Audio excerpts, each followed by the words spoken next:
Olá, você ligou para a facilitadora de abusos fiscais. Para abrir uma conta corporativa no paraíso fiscal, digite 1. Para abrir uma conta individual no paraíso fiscal, digite 2. 1. Se deseja que sua conta corporativa tenha máximo sigilo com um trust, digite 3. É melhor eu manter o sigilo aqui, digitar 3, porque eu não vou precisar informar que eu sou beneficiário final, nem dono de empresa.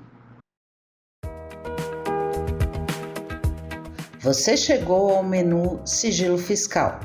Para aumentar ainda mais sua riqueza e aproveitar as regras de imposto zero do paraíso fiscal, digite 4. 4. Parabéns! Você acaba de garantir as regras de sigilo financeiro e de baixa ou nenhuma tributação em paraíso fiscal. Imposto é roubo do meu bolso.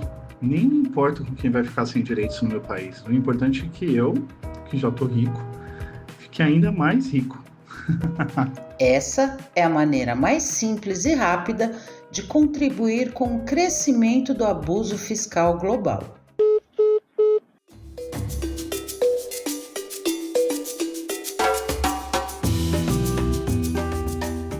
Oi, boas-vindas ao É da Sua Conta, o podcast mensal sobre como consertar a economia para que ela funcione para todas as pessoas e o planeta. Eu sou a Graziele Davi. E eu, a Dani Stefano. O É da Sua Conta é uma produção da Tax Justice Network, rede internacional de justiça fiscal. Você encontra a descrição completa e pode ouvir os episódios anteriores em www.edasuaconta.com.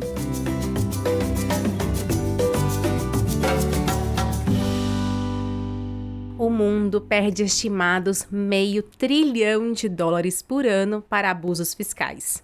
A informação é do Estado da Justiça Fiscal 2024, relatório mais recente da Tax Justice Network e que é o tema do episódio 68 do É da Sua Conta.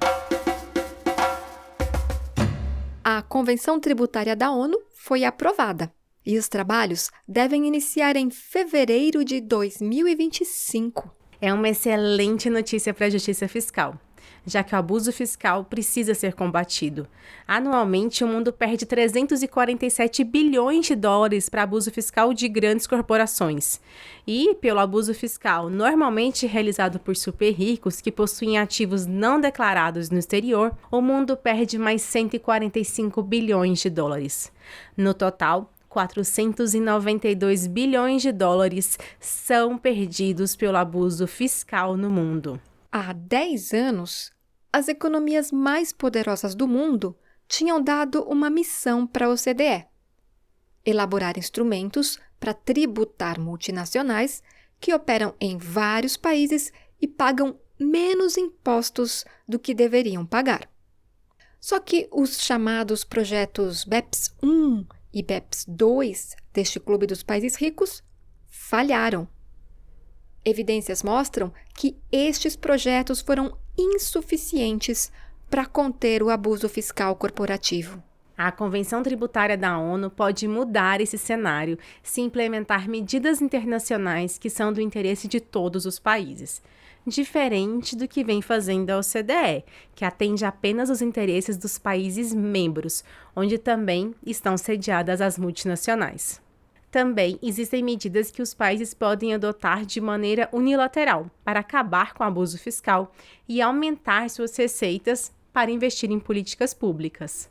Estas são algumas das informações que estão no relatório O Estado Atual da Justiça Fiscal, elaborado pela Tax Justice Network e lançado em novembro de 2024.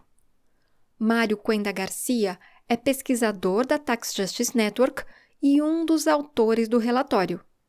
Mário, o que permite que as corporações multinacionais cometam abusos fiscais?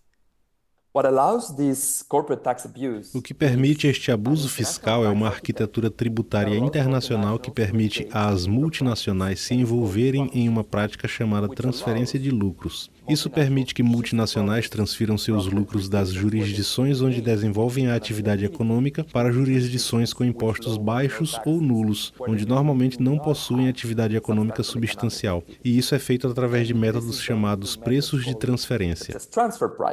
O preço de transferência é um nome geral que se dá para os métodos de cálculo dos preços de bem, mercadorias, serviços importados, exportados, entre empresas que são consideradas vinculadas ou multinacionais, que têm sede e filiais espalhadas por todo o mundo em vários países. A lógica do preço de transferência deveria ser evitar que as empresas coligadas ou controladas no exterior bulem o sistema tributário de um país. Acontece que esse sistema está cheio de lacunas que permitem abusos fiscais. De acordo com o relatório O Estado da Justiça Fiscal 2024, Hong Kong é o maior facilitador de abuso fiscal corporativo.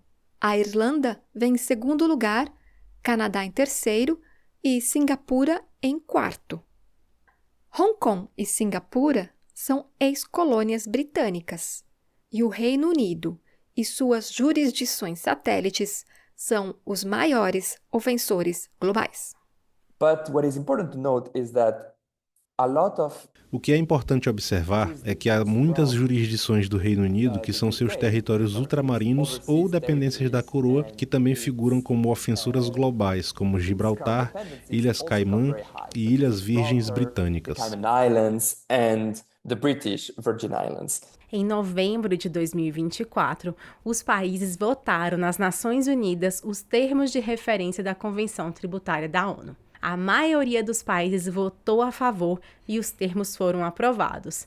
Alguns países se abstiveram e 9 votaram contra. Os países contrários ao estabelecimento de um espaço democrático para decidir sobre tributação internacional foram Estados Unidos, Reino Unido, Canadá, Japão, Israel, Austrália, Nova Zelândia, Coreia do Sul e Argentina. Muitos desses países são também os que mais facilitam o abuso fiscal corporativo.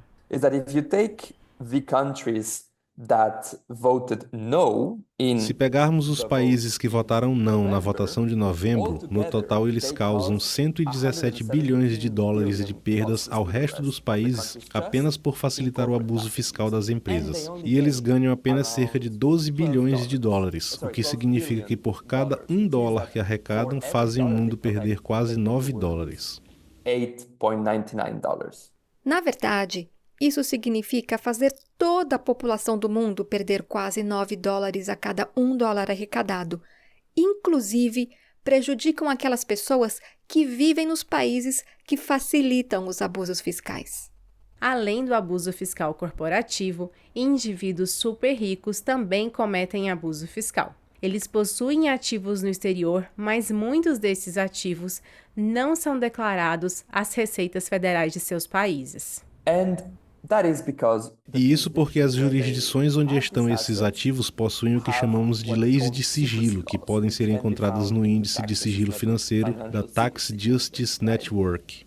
O sigilo fiscal funciona em jurisdições que permitem que indivíduos ricos tenham ativos lá, sem que precisem declarar estes ativos nos seus países de origem. Existem locais, por exemplo, que permitem fundos trusts. Trust é um instrumento jurídico que permite muitos fluxos financeiros ilícitos, porque ele facilita que uma empresa de fachada tenha uma conta bancária em um país sem que se saiba quem é a pessoa por trás disso. So once, say, a country wants to know who's the owner of this shell company, well, if the law does not... Digamos, por exemplo, que um país queira saber quem é o dono dessa empresa de fachada. Bem, se a lei não te obrigar a revelar quem está por trás disso, você poderá esconder seu dinheiro. Então essa é uma maneira disso acontecer. Outro exemplo, até recentemente não havia cooperação entre as jurisdições e as autoridades estrangeiras. Assim, os indivíduos podiam simplesmente esconder os seus bens em distintos países sem qualquer revidação ou repercussão política nos países de origem. Agora existe a troca automática de informações tributárias entre países, mas ela ainda é incompleta. Since recently there's automatic exchange of information, but it's incomplete. Do jeito que vem acontecendo, a troca automática de informações tributárias entre os países está incompleta, porque muitos países não participam dessas trocas de maneira integral e outros países participam dessa troca de informação, mas de uma maneira muito limitada. For instance, the US has a law. Por exemplo, os Estados Unidos têm uma lei na qual se exige que os países compartilhem informações tributárias com eles, mas eles não compartilham informações tributárias com os outros. Então não é recíproco. Além disso, não há como garantir que todos os bancos estejam cumprindo os compartilhamentos de informações corretamente. E é um sistema relativamente novo, onde há possíveis erros. Além destas falhas, alguns países poderosos, como a Suíça, dificultam que os países do sul global recebam as informações tributárias que necessitam sobre seus cidadãos, a menos que retribuam como os suíços desejam. Só que muitas vezes eles não têm a capacidade para fazer isso. É altamente improvável que a riqueza flua da Suíça para alguns dos países mais pobres do mundo, mas é muito frequente que a riqueza flua justamente desses países do sul global para a Suíça. Portanto, essa pode ser uma forma da Suíça e outros países de alta renda impedirem que as nações mais pobres sejam bem-sucedidas ao tentar combater o abuso fiscal e a criminalidade, localizar ativos e outros tipos de riquezas que seus cidadãos possuem fora do seu país de origem de maneira não declarada. O quase $500 bilhão que deixa de ser arrecadado devido ao abuso fiscal corporativo faz muita falta aos países. Limita a capacidade de garantir direitos, de reduzir desigualdades e de promover medidas para conter a crise climática, por exemplo. There are 2 or 3 trends we can look at. The first one is that countries Observamos 2 ou 3 tendências. A primeira é que os países do norte global perdem mais em termos absolutos, mas isso porque eles são os países mais ricos, por isso terão os números mais elevados. No entanto, e essa é a segunda tendência, os países do sul global perdem mais em porcentagem das suas receitas totais em geral para o abuso fiscal e também de suas despesas públicas, por exemplo, com saúde. E em terceiro, há muito dinheiro que poderia ser destinado ao financiamento das alterações climáticas. Portanto, a dinâmica desses números poderia mudar muitas coisas se esses bilhões fossem arrecadados.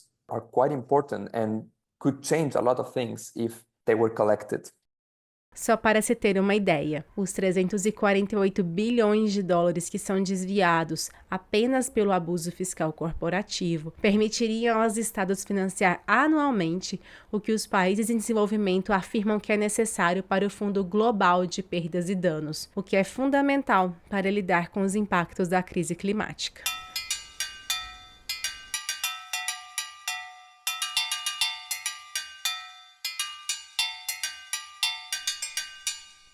De um lado, muita gente sofrendo com crise climática, desigualdades sociais e fome. Do outro, quase $500 bilhão perdidos para abusos fiscais. Uma brecha histórica torna possível romper este ciclo. Mário, o que faz com que a Convenção Tributária da ONU seja uma oportunidade tão única para a justiça fiscal internacional? So this was the first time that actually countries. Então, esta foi a primeira vez que os países se reuniram e votaram na ONU, onde todos os países têm voz e voto para realmente iniciar uma reforma da arquitetura fiscal internacional. Se você é ouvinte do É da Sua Conta, também está acompanhando passo a passo essa mudança rumo à justiça fiscal internacional. Está mais do que na hora de romper o ciclo de decisões tomadas por instituições que representam só alguns países, como é o caso do bloco do G20, formado apenas pelas economias mais fortes, ou pela OCDE, que é o clube dos países ricos.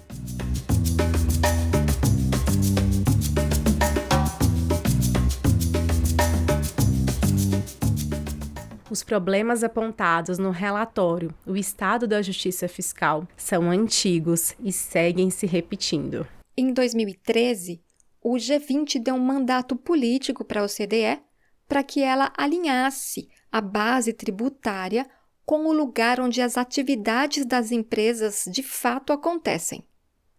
A nossa colunista, a pesquisadora Florência Lourenço, da Tax Justice Network, explica qual era o problema que precisava ser solucionado.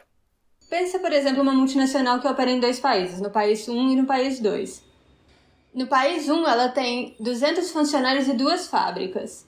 No país 2, ela tem apenas uma empresa holding, tem algumas atividades financeiras, mas tem só 10 funcionários. Só que quando a gente vai ver as contas dessa empresa multinacional, ela está falando que no país 1, onde ela tem essa grande quantidade de funcionários, as fábricas, grande parte das suas atividades, ela está tendo quase nenhum lucro ou até tendo prejuízo. Enquanto nesse país 2, onde tem apenas algumas estruturas legais, algumas pessoas lidando com a parte financeira, mas pouquíssima substância, ela está reportando milhões e milhões de dólares em lucro. Para acabar com esse tipo de abuso fiscal, a OCDE desenvolveu o Plano de Ação BEPS, que é um pacote com 15 ações. O objetivo era resolver o problema da erosão da base tributária e buscar alinhar os lucros com as atividades reais das empresas. Só que há poucas evidências de que a quantidade de lucros transferidos por empresas foi reduzida após 2015, quando foi implementado o Plano de Ação BEPS da OCDE. De acordo com dados coletados e analisados pela Tax Justice Network, anualmente, pouco mais de $1 trilhão é canalizado e registrado artificialmente em paraísos fiscais, o que leva a uma perda de quase $300 bilhões em impostos não coletados por ano para todos os países do mundo. Para início de conversa, isso indica que as medidas que a OCDE propôs não foram suficientes para lidar com o problema do desalinhamento da base, né? A gente usa os dados agregados de relatório país a país para ver onde as multinacionais estão reportando que elas têm funcionários, que elas têm ativos imóveis, então, por exemplo, onde ela tem as fábricas, os trabalhadores, e onde elas estão reportando os lucros. E a gente vê que tem um grande desalinhamento entre essas 2 métricas ainda. As limitações dessa iniciativa foram tão rapidamente sentidas que uma série de países europeus começaram a implementar outras medidas para tentar capturar receitas que eles estavam perdendo para empresas altamente digitalizadas, em particular as chamadas Big Tech, ou seja, multinacionais de serviços digitais como Google, Meta, Amazon e Netflix. A gente está falando de final do período 2018, começo de 2019, gerou um conflito muito intenso entre principalmente a França e os Estados Unidos, vários países europeus e Estados Unidos, que os Estados Unidos, naquele momento, colocou uma série de tarifas, entrou num conflito bastante intenso entre a forma de tributar essas empresas. Projeto BEPS 1 fracassou.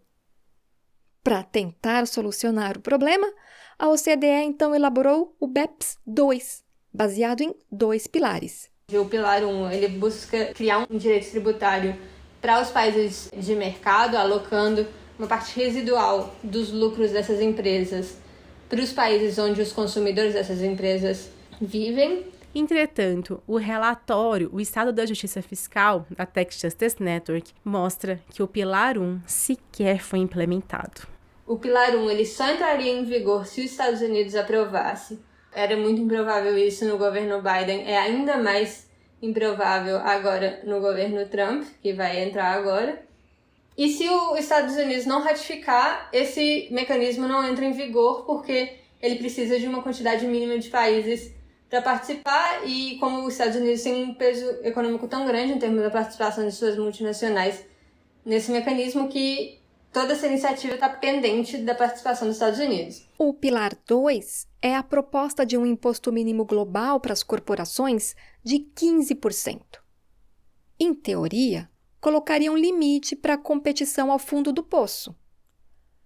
A competição ao fundo do poço é aquela dinâmica entre países de abaixar a alíquota do imposto com a intenção de atrair mais empresas.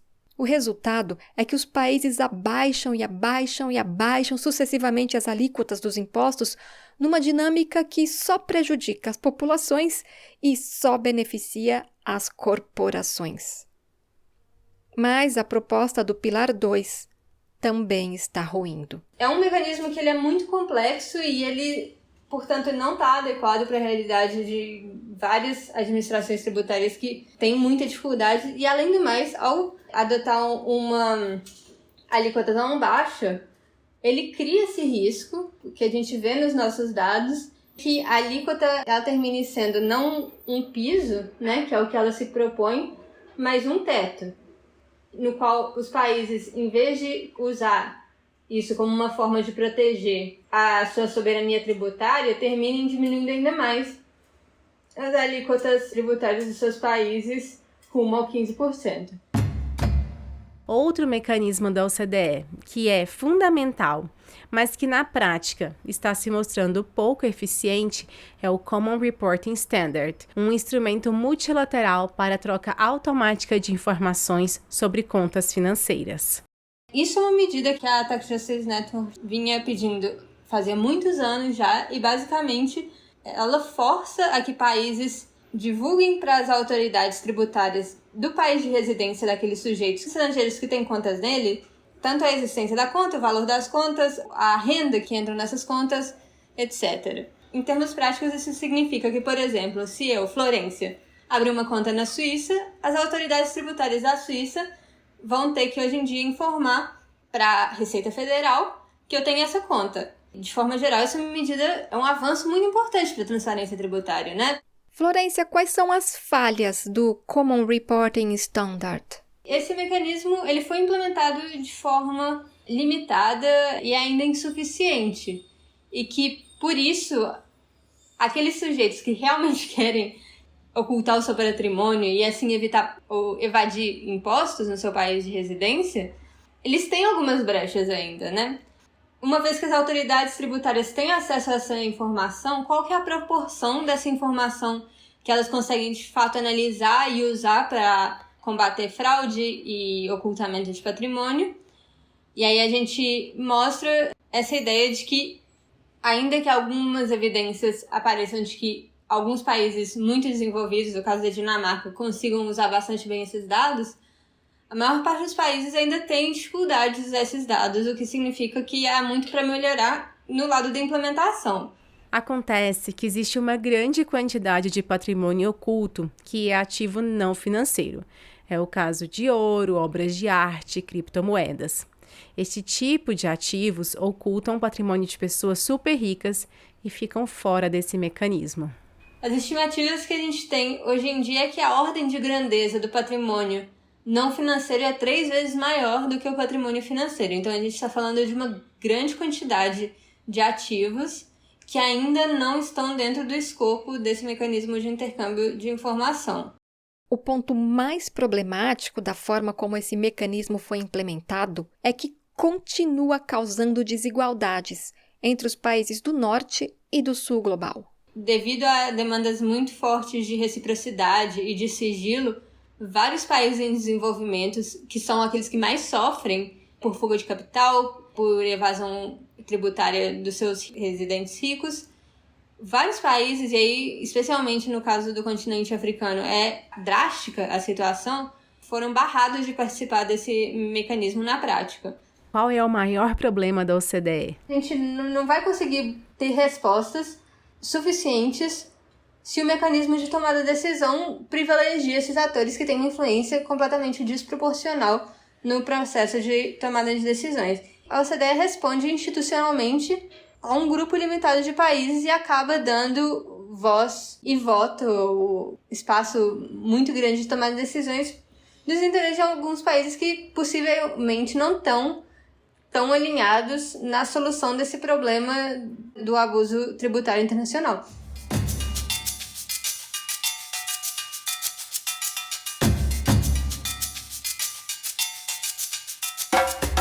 Para que seja possível arrecadar o quase $500 bilhão que vem sendo desviado pelo abuso fiscal corporativo, o relatório O Estado Atual da Justiça Fiscal traz algumas recomendações fundamentais.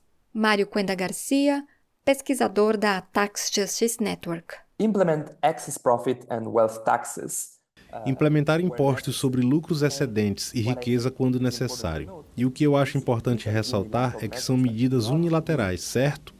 Então, os países são soberanos para impor impostos sobre a riqueza e impostos sobre lucros excessivos se considerarem que é preciso fazer. E a única coisa que se necessita para isso é vontade política e, obviamente, apoio político no parlamento para que essas leis possam ser aprovadas. Então eu diria que as medidas multilaterais e unilaterais andam de mãos dadas. E por falar em medidas internas, Mário, você é da Espanha, onde recentemente foi aprovado um imposto sobre lucros excessivos e uma mudança mais progressiva no imposto à riqueza, ambos com bons resultados.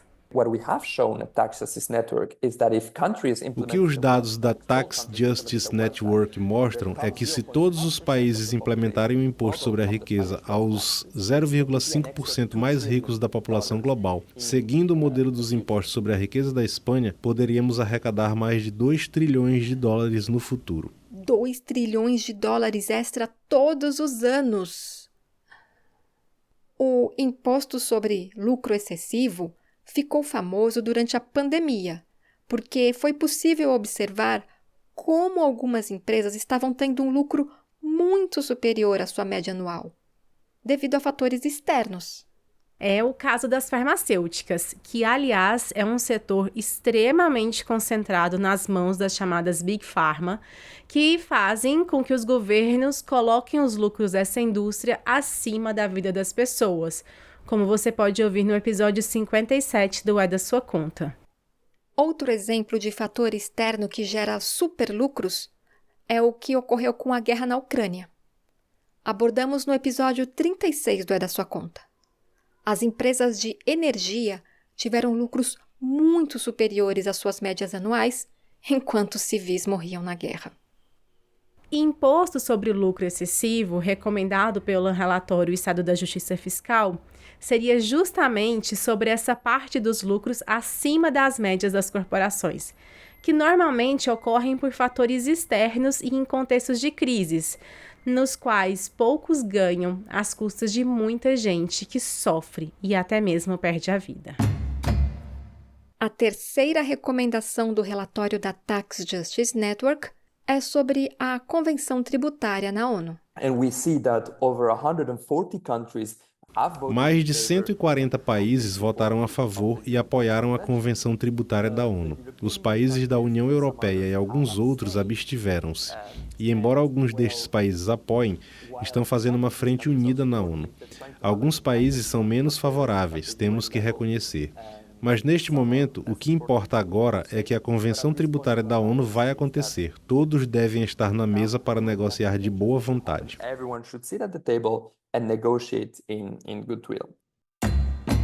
Para enfrentar o preço de transferência das multinacionais e a não declaração de ativos no exterior de indivíduos super ricos, a Tax Justice Network traz algumas recomendações fundamentais.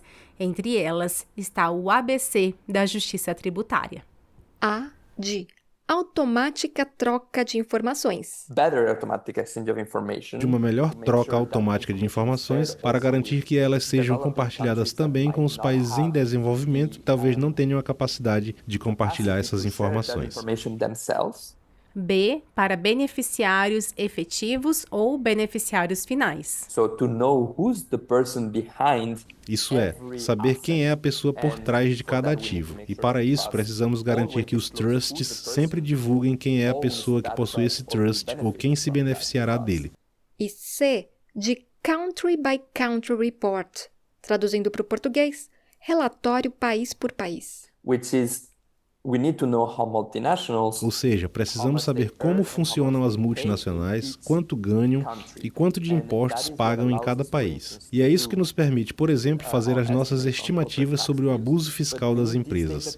Mas precisamos que esses dados sejam públicos e que sejam desagregados por multinacionais, para que todos saibam o que as multinacionais estão fazendo e para que os pesquisadores também possam analisar o que está acontecendo com esses dados.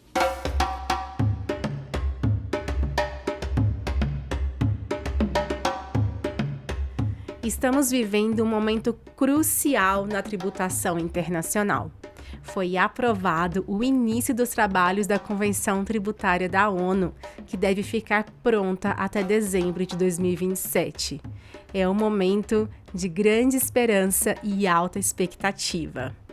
É a oportunidade para vencer o dramático contexto atual, já que o mundo perde cerca de estimados 492 bilhões de dólares anualmente devido ao abuso fiscal corporativo e de super ricos com ativos não declarados no exterior.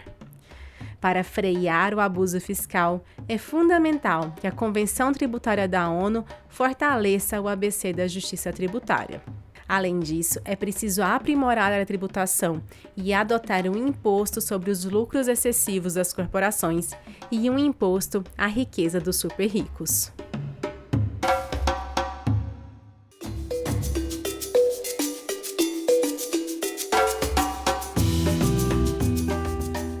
O É da Sua Conta é coordenado por Naomi Fuller. A produção é de Daniela Stefano e minha, Graziele Davi. A dublagem é de Zema Ribeiro. Agradecimentos também às vozes de Cecília Figueiredo e Fernando Trevisan. Um abraço e até o próximo. Te agradeço pela companhia em 2024. Te desejo boas festas e justiça fiscal para todo mundo. Um abraço e até 2025.